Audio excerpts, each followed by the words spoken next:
All right, everybody, welcome back to another episode of the Mind of George Show. I know I normally have the host do this intro with me, but you know George likes to talk a lot, and I had a compressed window. I had exactly 30 minutes to get the interview done, and I went for 30 minutes and 30 seconds, and I didn't leave any time for the intro. So you just get me bumping my gums for today's, and it's going to be short, but a little bit of a backstory. So today, I had the absolute honor of interviewing the author of the book, The Go-Giver. And if you have been around me for any given period of time, you have heard me reference this book hundreds and hundreds and hundreds and hundreds of times. This book has 5 laws that basically guarantee stratospheric success.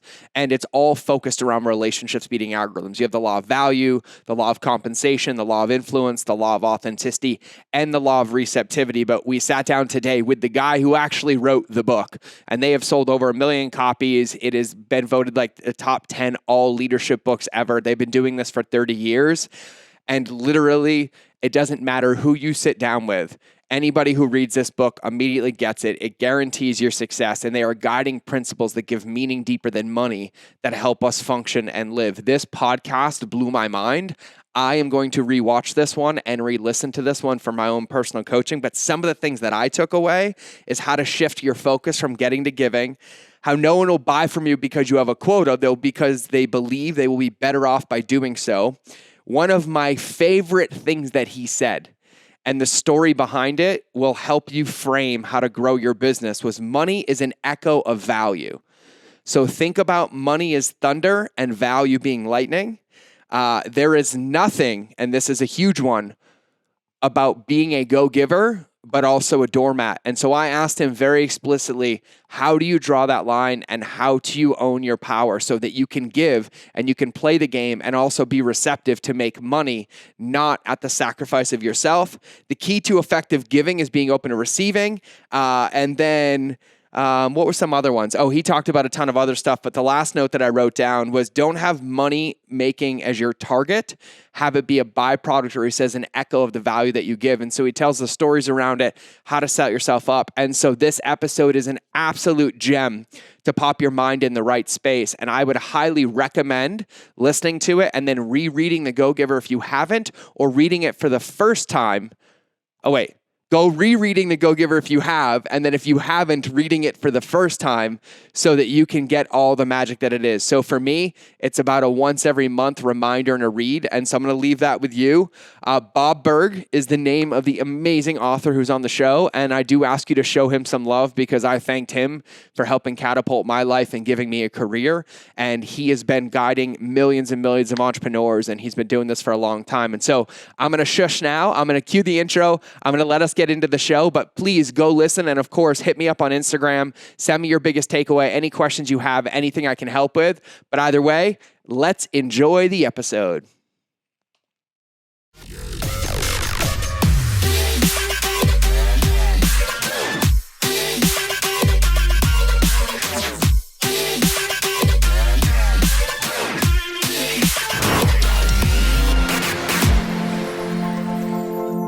Welcome back to another episode of the Mind of George Show. And today, I'm beyond honored. And you already heard the intro of this podcast, but I've been doing this game of entrepreneurship for like 20 years in leadership coaching, but I'd say I'd be embodying what it means to leave a legacy, to value humans, to value relationships for maybe about 10. And today I have like what I would consider the godfather of the relationships approach, of the game of winning reciprocity. So today we have Bob Burg, who has been doing this for over 30 years.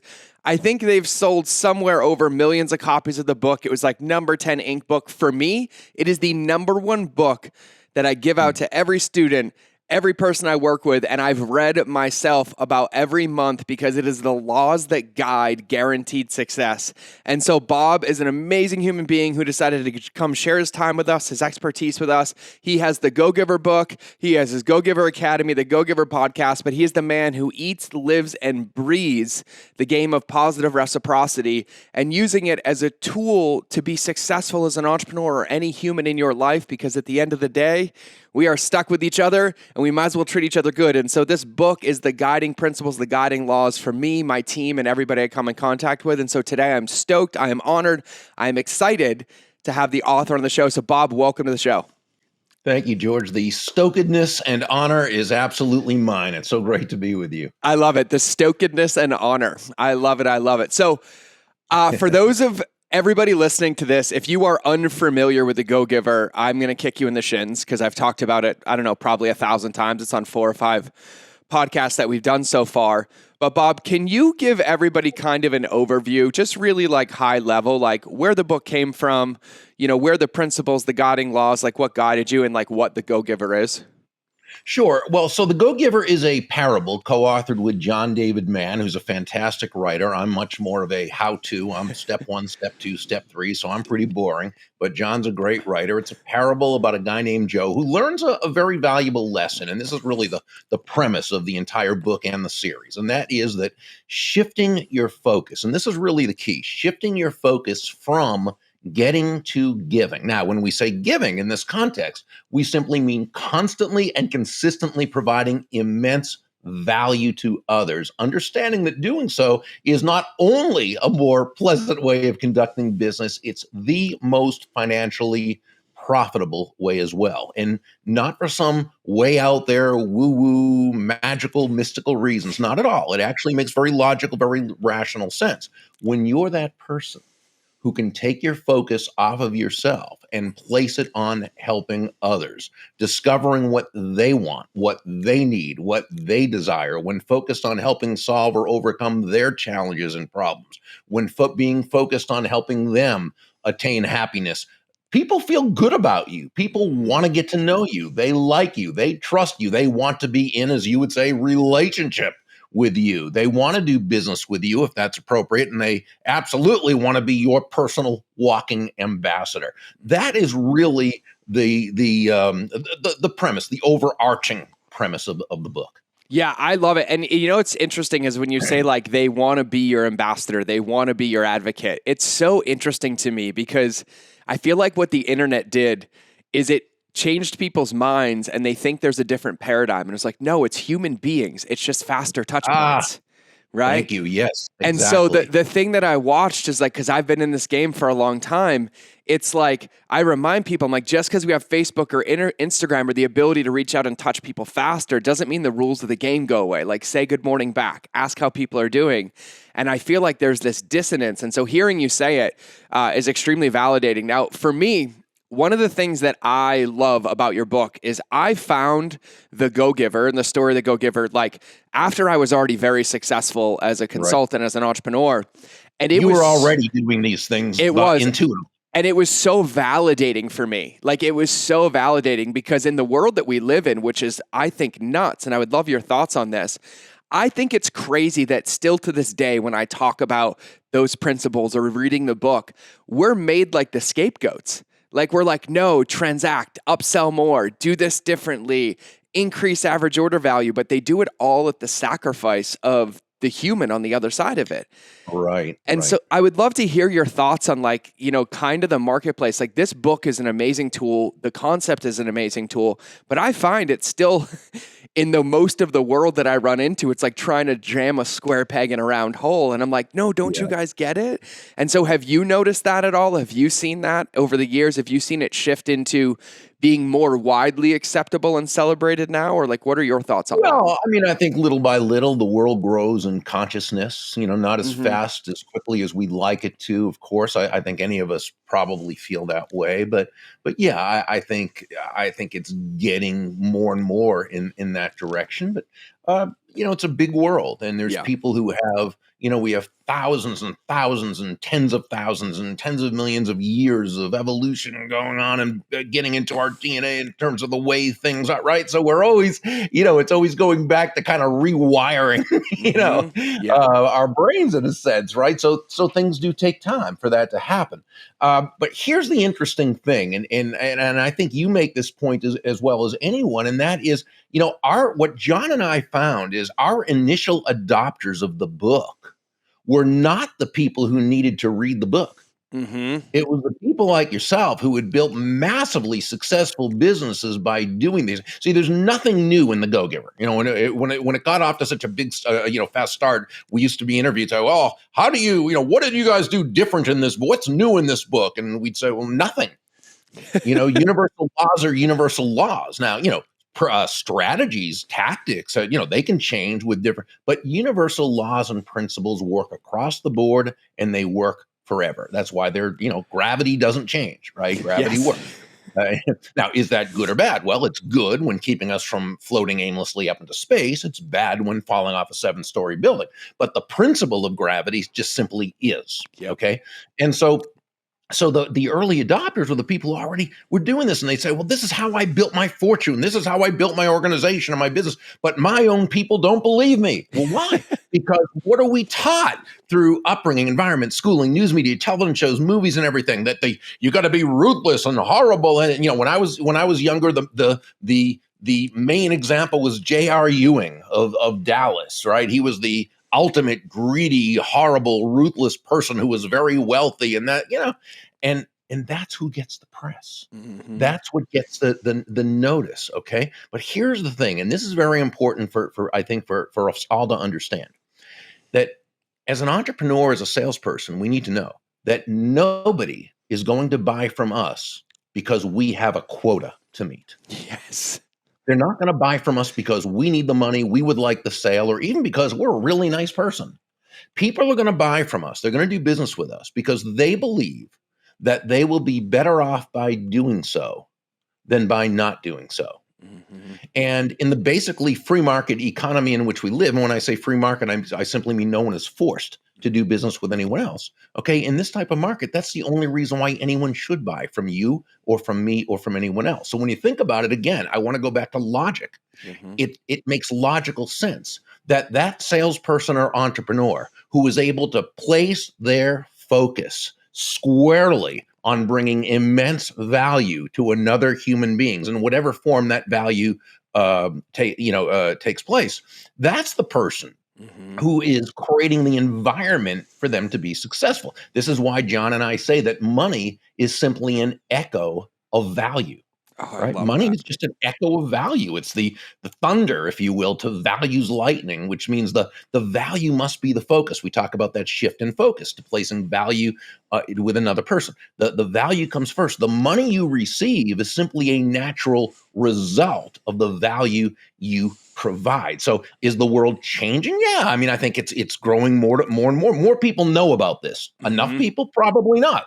But that's why we continue to work on it. It's like leadership. And, we know that top-down command and control leadership is probably the worst way to run your company. And I'm talking about in terms of profit, not even in terms of just doing the right thing, in terms of profit, right? Yep. Because when you have an engaged, confident, meaningful employee, regardless of what they're doing, they're going to be much more committed to you, to your company, to doing the job they're supposed to do. The bottom line is going to go way up there. But yet how many leaders today, leaders with air quotes, right? Leaders still do that command and control, make everybody feel horrible about what they're doing, right? Yeah. So, the world is a big world, and there's people who learn and begin to do it correctly, and there's others who, it takes they are where they are. Yeah. And development takes a little bit more time. It's so funny you say that because, I was an active duty Marine for 13 years, right? So I was a staff NCO. I had 65 Marines.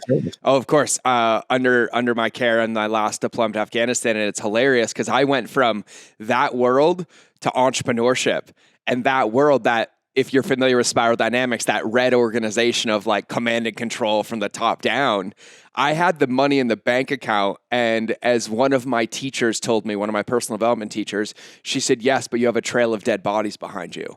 And it never, ever, ever left me. And so then the contrast of living this way, living with value, not only did money echo because of the value that I added, but I no longer felt like every day my soul needed a shower. And, it was this huge thing for me. And I think for what I see in a lot of this, because I coach a lot of entrepreneurs on how just serving and following these guiding principles and these laws. But I think the most important thing in the way that you say all of this, my brain's so validated. I'm like, oh, Jonah Berger talks about this in Contagious, and in the book, The Catalyst, this is how you break down somebody's reactance. Yeah. And, at the end of the day, it's I find most marketing is on hollow ground, right? Because it's I have a quota, and you can feel and sense that transaction from 10 miles away. But then Sure. on the inverse, when it's like, when you just take the time to ask somebody how their morning is, regardless of the response or regardless of an agenda, you create this even playing field in this positive situation that I love. And so, by the way, I'm going to give you full quote, but that is one of the best things I have ever heard anyway to say, money is an echo of value, and money is the thunder to value's lightning. Yeah, that's the brilliance of John David Mann. Believe me, we put that in our second book, Go Givers Sell More, and that was that John came. Anything like that's really magnificently worded is John. Trust me, but believe me. By the way, you mentioned Jonah Berger. I love his book. Oh my God. I thought his last one, and I love everything he writes. Yep. But I thought the Catalyst. Holy cow! I literally have. I called. book. I called him when they were in advance because I wanted to come speak at my mastermind, and the world was being crazy. But he sent me advance copies. I literally marked up like 10 of them. Oh, and I was like, "This is so good," because I'm like the bull in the china shop with words, and then my team makes them sound pretty. I'm like, but they get 10 minutes of me, ranting for a 2-minute takeaway. And so I think one of the most important questions that I have for you, because this is the one I'm hit with so much, and it kind of ties together with what we've been talking about, is I get this, well, where do I ask for money, or how do I give, or how do I draw the line of giving value but without sacrificing myself? Because I have so many people that come to me and they're like, I'm doing it, I'm giving, but they're resentful and they're exhausted. And I was like, I tell them, and I would love your thoughts, I said, reciprocity is like a bank and there's an ATM machine. You can deposit all the money you want, but at some point you also have to be willing to make a withdrawal, because it's not just going to spit it in your face. And so I'd love to hear your thoughts on that. Okay, so there were, I think there were like 3 different aspects of that. So if I'm going to start with one and then make sure to remind me of the others. Okay. Yep. Let's start first with an understanding that there is absolutely nothing about being a go-giver that is congruent with being a doormat, a martyr, or self-sacrificial in any way. Absolutely not at all. Okay. It simply means your focus is on understanding that you are bringing value to another human being. Okay. Yep. As far as asking for money, I think this was the second part. Okay. That is simply a natural part of the sales process. Yep. Okay. And that's where, remember, law 5 from the Go Giver is the law of receptivity. Well, what does law of receptivity really say? Well, the law itself says the key to effective giving is to stay open to receiving.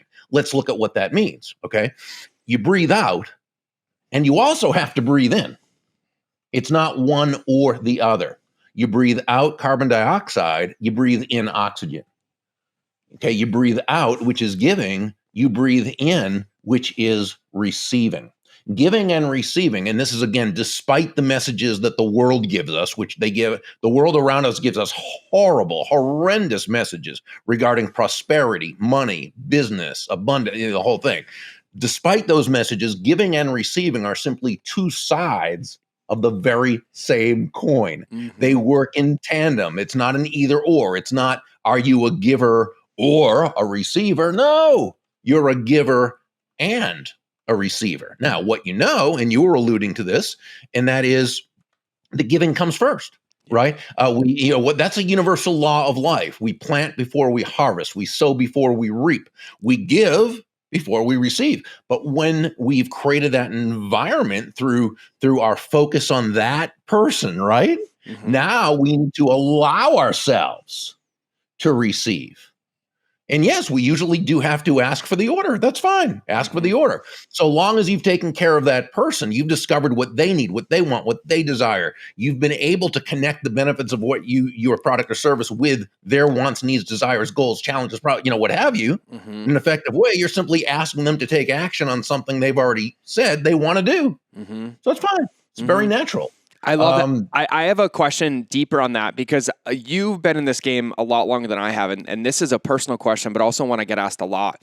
When you look at my career, my life on a piece of paper, it's like, oh, I've accomplished everything I set out to accomplish. Like, I have it all right on the outside. But on the inside, even when I give millions of dollars of value to someone, I still get the creeps in of like, can I ask? Are they going to say no or yes? Like, should I ask?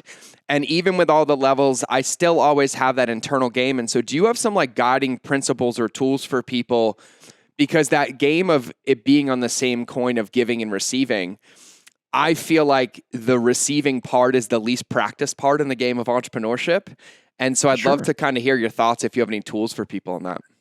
Yeah, it's also because, remember, as entrepreneur, let's go back to just kind of humanity for a Cool. second. Yep. Most people,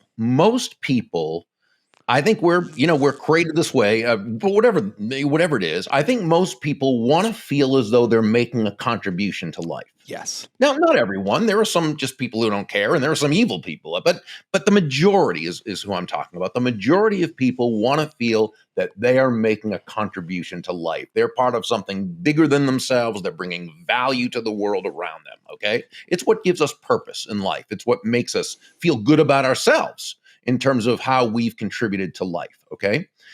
As entrepreneurs and salespeople, we tend to do that mainly through our business, through our products and services. That doesn't mean we're not involved in other causes, but we tend to bring that value, make that difference in the world through our products or services. Okay, so most, if you've noticed, most entrepreneurs who've accomplished great things, while they have certainly enjoyed the money that they've received, the money wasn't really their driving focus. And again, this is not some goody two shoes type of thing. It's just human nature. Yep. It's that accomplishment. It's that desire to be able to, right? Yep. And so because of that, and then you kind of now put together all the negative messages we receive about money from the world around us, like it's some horrible thing. Oh, people who are, rich, they got there on the backs of others, or they did, again, there are bad people out there, sure, but no. Most of us, the only way we're able to make a lot of money is providing immense value to the lives of lots of people. So it's a very unconscious aspect of ourselves to have this difficulty with receiving. One of the greatest books I ever read about this. It was published in 1960. It was written by Dr. Maxwell Maltz, called Psycho-Cybernetics. It was the first book I'd ever read that really taught how our beliefs, which really are subjective truths, right? Not the truth, but our truth, right? Yep. How our beliefs really determine how high we can go, how far we can go. And it was wonderful in terms of, now, here's something I recommend to people. While we touched on it in the Go Giver, we touched on it on a very surface level regarding receptivity. But there are people out there who they specialize in that prosperity mindset. People like Randy Gage, people like Bob Proctor and David Nagel and Ellen Rogan of Chicago and Ken Honda of Japan and Sharon Lecter out in Arizona. I mean, these are people who they write brilliantly, and they blog, and they have videos, and they have courses on prosperity. And I'm going to tell you, 98% of what they talk about is the mental game. Yep. Getting past the block. So my feeling is receptivity or prosperity, if you will, same thing, needs to be proactively studied. So I'm always reading their blogs and watching their videos and getting their books and listening to their, because we all need to keep those same messages coming in, and we need to be able to get past that block, that unconscious block that pushes away that prosperity. And so that would be my advice. Study it and start learning it, because the garbage about the anti-prosperity garbage just comes at us from all directions, from everywhere. Yeah. And what's funny is I use the Go Giver principles as kind of like my get out of jail free card or my 911 card, right? It's kind of like I have one of those mornings where I'm like, the weight of the world is on me, right? The business deal didn't close. This employee quit. We lost that. Like, the paralysis comes, and I was like, what do I do? And then I am always like, well, if I just go talk to one person or add value to one person or do it. And so the Go Giver principles for me have literally kind of become also a lifeline for me, because it's the fastest way, to get unstuck. And like, I think what's so important, and I mean, you would speak to this all day. Like I told my team this morning, I said, it doesn't matter what level we get to, what level of revenue, what level of customers, the game is always going to have increasing resistance, right? Like that's how we keep winning. Sure. That's how we keep going. And I was like, so it's like weights, right? It's like weights. Like I know you're a weightlifter, and you don't stop because you get to a certain, you either do more reps or you add weight or both, what have you. But that's life. And so I love the Go Giver for that. So for people listening, it's like, I get all the time like, oh, well, this happened. What do I do? I was like, well, pick one area and go put some momentum in, put some positivity and put some reciprocity in. And I have a question for you about the principles of Go-Giver. Like, you wrote this book, you have it, but I always feel like a proud dad when I'm like out in the world and I see one of our products on somebody's back and they don't know it's mine, or I'm in the airport and I see it, right? And I think about the Go-Giver. Since you wrote that book with him, has there been like a moment where you're like, holy moly, like that moment in my career, that moment embodied like everything that happened? And to give you an answer to kind of guide you a little bit, I'll never forget, I gave this keynote. There were 1,100 people in the audience, and I was the one guy that didn't have an offer. And I was like, no, I'm here to support you. I'm here to serve you. When I'm done, I'll answer all your questions. And this guy came up to me after, and he's like, we just lost our biggest account, 85% of our business after 18 years in Home Depot. And I was like, holy, he's like, we have 3 weeks left. And so I sat down for like a half an hour and I was like, this is exactly what I would do. I didn't hear from him for 11 months. Randomly, I got an email that said, we're flying you to Chicago. And I opened it like, who writes a subject line like that? And he's like, I just want you to know we went from almost losing it to generating another $6 million. We want to pay you to come to Chicago.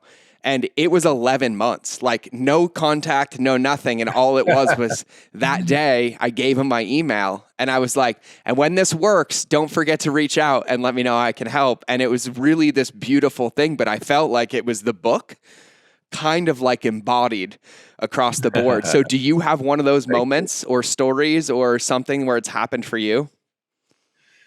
We've been fortunate to have a lot of people write to us and let us know how the book, kind of changed their business, brought it to a new level, did this or did that. And, each time we receive one of those, it's as though to us, it's the first time. And, whenever John receives one, he'll forward it to me. If I receive one, I'll forward it to John. It never gets old. I never just, oh yeah, okay, cool. No, it's always, oh, wow, that is so great. Yeah. And I always take it as such an immense compliment when I see or hear something like that. Yeah, I would figured you that you would. It's almost like you just let your children grow up into the world. Like my daughter's 16, and I was like, oh my God, she's gonna be out of the house in like 2 years. And I was like, oh, but then I'm also like, I can't wait to like see her accomplishments and like watch her there and like silently be proud. And I feel like your book is just these laws that make such a big difference. So I have a question kind of personally for you. So like you obviously live, eat, breathe this. You've been doing this for a long time. What excites you every day about getting up and living this way? Like what excites you to be an entrepreneur, to guide people, to coach people, to live the principles? Well, I mean, I'm passionate about the message. Certainly, I believe in the message. It's sort of my way of bringing some value to the world. And I feel as though it's something, while I certainly haven't mastered it, I've gotten, I think, very proficient at being able to do that. I think when you can do that and you have a good income to be able to enjoy life and be able to enjoy some of the fruits of the labor, I think it's just a good feeling. It excites me about getting up. I look forward to each day. And we have a certified Go-Giver speaker program. So we have licensees from all over the world that, who are very successful in their own right, who now want to carry on that message and teach on it and speak on it. And so, it's just, I think my business partner, Kathy Tajanel, and I, we're just very committed to just continuing to expand the reach of the Go-Giver. And I think we're both, John, who's my co-author, who's, very much into the book and how it's doing and so forth. He's actually a professional author. I mean, so he's writing all these bestsellers with all these different people. I mean, he's so in demand. So he has his own thing, as well. And, so yeah, I mean, I think it's just, feeling good about what you're doing, feeling good about making a contribution. And as long as it stays fun, I'm 63 right now, and I'm just going to keep doing it while I have fun with it. I love it. Well, you look amazing. So I'm gonna shift it because we got a couple minutes left to be respectful of time. So I have a really fun question, and this one I don't think I've ever been as excited to hear the answer to this one from somebody like you. I'll try not to disappoint. And I got to give credit because this was asked to me on a podcast, and I've been on like 2,000 shows. This is the only one that made me stop in my tracks. I'm like, I've never heard that before. So I framed it up for you. So here's my question. Yeah, really. if you could combine two animals to be your spirit animal, what would they be and why? Very easy. A dog and an eagle. And why? Okay, because to me, a dog is the ultimate. And I love all animals, so Yeah. but a dog is particularly loyal and loving. Once they love you, that's it. They will go to the ends of the earth for you. They will do anything for you. Okay, so a dog and an eagle is to me liberty, Yep. freedom. It's calling your shots. It's living life on your terms. I love it. I love it. I said bald eagle and orca whale. And Ah, okay. yeah, and I went deep into like ancient totems and meanings and like I was in all of it and I was like, "Oh, that's a great answer. I absolutely love that one." And so the one question I like to leave everybody with, and before I ask you this question, just for everybody listening, if you have not read The Go-Giver, buy it. If you, for whatever reason, can't, DM me on Instagram and I will buy it for you. I will eliminate any excuse or reason for you not to listen and not to buy it. And not just because he's on the show, but I told him before the show, you can ask my team, my students. It is the thing I carry around. I'm looking at a copy on my computer over there. And for me, it's an amazing reminder. And it's almost one of those things where it's a lifeline back into principles that matter and legacy and meaning and realizing that at the end of the day, our headstones aren't going to have how many sales we had, what our quota was. It's going to have the impact we had and how we felt. And so I love that. And so the question I love to ask Bob to wrap this is if we just hit a button like Men in Black and deleted everybody's memory for the past, 29 minutes and they didn't hear a word of this interview, but you had the opportunity in this moment to tattoo any wisdom you wanted on their soul that they would take forward forever. What would you say to them? What would you have them carry through? What would you give their tattoo? I would share the suggestion that was shared with me by a drive-by mentor who I met one time and gave me one piece of advice. I mean, I think I may have known him for "Hi, how are you?" type of thing, but I only had one conversation with him in my entire life. It was at a time when I was struggling, and he said, I was in a sales slump. He said, "Burg, if you want to make a lot of money in sales," he said, "don't have making money as your target. Your target," he said, "is serving others." Now, when you hit the target, he said, you'll get a reward, and that reward will come in the form of money, and you can do with that money whatever you choose. But never forget, he said, the money is simply the reward for hitting the target. It ain't the target itself. Your target is serving others. That gave me goosebumps, and I'm going to cut that clip and send it to my team when we are done with this one because we had that conversation this morning, and that was a very, very beautiful reminder for me.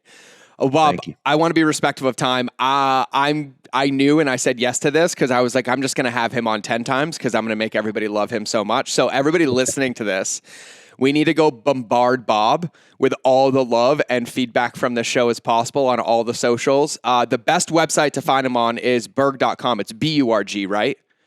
Right. Burg.com. You can check the Go-Giver. You can see all their stuff. They have the Go-Giver Academy. He has the podcast. He has the book. But go share your biggest takeaway with him. Let him know, and then really kind of coerce him. Be like, hey, we want you again, and we can get him back on the show. I'll hit up his assistant. Anytime. Yeah, You're awesome. I, from the bottom of my heart, Bob, just wanted to say thank you for two reasons. Number one, for sharing your gift of time with us today. And number two, for being willing to do the work that you do, to lead from the front, to write a book and the principles like that, and to constantly be a lighthouse for people because it makes a difference. And even on the days like this morning, full disclosure, I cried on my way to work. My wife and kids are out of town. It's been a rough couple of years. And I literally looked at it. I was like, I'm interviewing Bob today. And I was like, way to plug me back into like what matters. And I was like, I'm going to get off this. I'm going to go serve. I'm going to get back into it. And so I just wanted to thank you from the bottom of my heart because I don't know if you will ever fully understand the distance that your ripple has traveled, but it has. And so from the bottom of my heart, I just want to say thank you. Wow. You just made my day. Thank you so much. Of course, my friend. Anytime you have my number, you call me, I will drop you notes and confidants and thanks and anything across the board. So thank you for being here. We did it. We're on time. I'm a minute over. I want to stop now. So for everybody listening, thank you for listening to another episode of The Mind of George. So go check out Bob, get the Go-Giver, go to burg.com. And like I said, if you need a link to it, if you need help finding it, shoot me a message on Instagram and we will help you. Bob, thank you from the bottom of my heart for being here. Thank you, my friend. Thank you. All right, everybody else, you know what it's time to do. It's time for me to stop bumping my ridiculous gums, and it's time for you to listen to the outro. So remember that relationships will always beat algorithms, and I will either see you in the next episode or you will hear me in your earballs. But either way, have a blessed day, and go serve some people's faces off.